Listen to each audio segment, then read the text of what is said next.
It's so sharp. Shh. Open. Yeah. Open wide.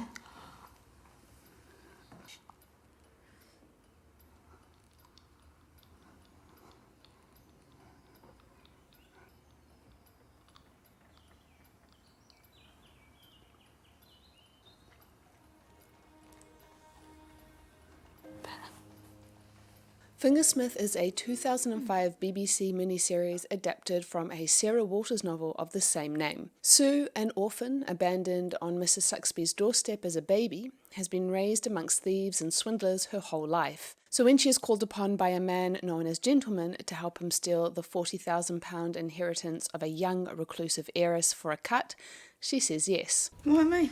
A fingersmith with a heart of gold, Sue. She is sent to be Maud's maid on an oppressive Gothic estate with the job of winning Maud's confidence so that she can persuade her to marry Gentleman when he comes to visit her uncle on business. Once married, Gentleman will send her to the madhouse since, he says, she's half mad already, and he can then collect the inheritance for himself. I don't know that. It's in her blood. Her mother was mad and she'll end up there anyway. Take it or leave it, Sue. That's for the extra 1,000. What Sue doesn't bank on is how her growing intimacy with Maud affects her. We were always together, like sisters. She wasn't odd. It was only living in that horrible place that had made her seem so. Like me, she'd never had a sweetheart. And as the weeks passed, I forgot Gentleman. When Gentleman arrives to enact the second part of the plan, Sue is reluctant, especially given how unmoved Maud seems to be by his attentions. And to make things more confusing, their relationship deepens, leaving Sue with the difficult decision of betraying Maud to make her house of thieves who eagerly await the small fortune she will bring back proud, or to betray them and follow her heart. This is a clever and well-executed miniseries that keeps you on your toes.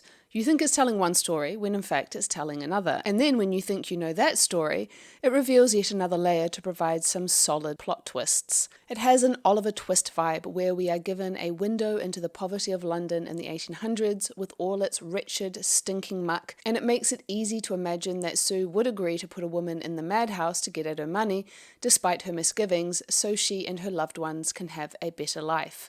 The world they live in is perfectly captured in the opening sequence, where a young Sue is collecting money so that people in the neighbourhood can come and view the London hangings from her home window. It is a cruel and unforgiving world. It may be a story of dark twists and turns, but, and this is what I appreciated about the miniseries, at the centre of this is a story about love's ability to transform. And click off now if you don't want to be spoiled. The relationship that develops between the girls takes both of them by surprise. They, hardly knowing themselves, don't understand their feelings, so their attraction is played out without ever being spoken. It is further complicated by the parts they have to play in the web they're caught up in, but in spite of that, and in spite of the lies they have to tell each other, they get to create a little bubble to exist in for a brief time, outside of the realities they live in. Because both girls are trapped in the lives they live.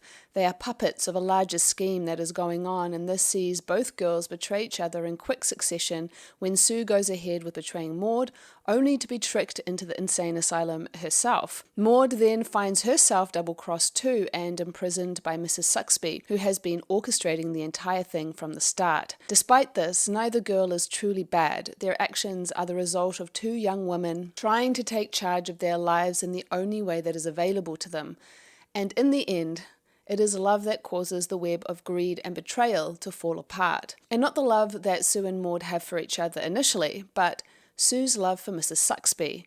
Mrs. Saxby had kept Sue close her whole life and cared for her like a daughter, not out of love, at least that's the subtext, but because she was the ticket to wealth and status. To Sue, however, it seemed like love. So when she finds herself trapped in the insane asylum, her belief in Mrs. Saxby's love for her is what motivates her to break out and make her way back to London. And this directly leads to the confrontation that sees Gentleman stabbed and Mrs. Saxby taking the blame so that her real daughter, Maud, would not be hanged. Then it is love that allows the two girls to claim their freedom, this time the love of Sue's mother, who, taken in by Mrs. Saxby when she became pregnant out of wedlock, wrote a will to share her fortune between Mrs. Saxby's newborn infant and her own, before the mothers swapped the babies, thus tying a neat little bow around the idea that these girls were always somehow destined for each other. Because while Maud's status as a lady of wealth and Sue's as a poor thief makes it look at first like they are unequal matches, in the end they are not.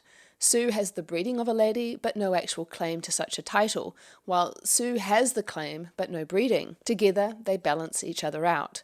Both have been, in inverted commas, corrupted by their backgrounds. Maud reading her uncle's dirty books as a secretary, hidden away in the darkness, and Sue as a fingersmith. Ultimately, the class difference doesn't matter, because when they meet at the end, they meet on equal footing. The delightful thing is that they now share the inheritance, not only from Sue's mother, but the uncle who passed away from a heart attack when he saw how Maud had ruined his books before she made her escape. Even better is that Maud is able to take hold of her own narrative by choosing to write these naughty novels, no longer hidden away in the dark, but in the full light of day. What works for me about this miniseries is that it is a story of these two girls finding empowerment and extricating themselves from the web they've been trapped in, that the love they find with each other is the truest and least shameful thing to happen in a world where the people closest to them, who should love them the most, are happy to exploit and discard them, that in the end, they get a happy ending. I did an analysis of why I prefer Fingersmith compared to The Handmaiden, also an adaptation of the Sarah Waters novel. Click on the video on your screen if you're interested in that. Until next time, lady lovers.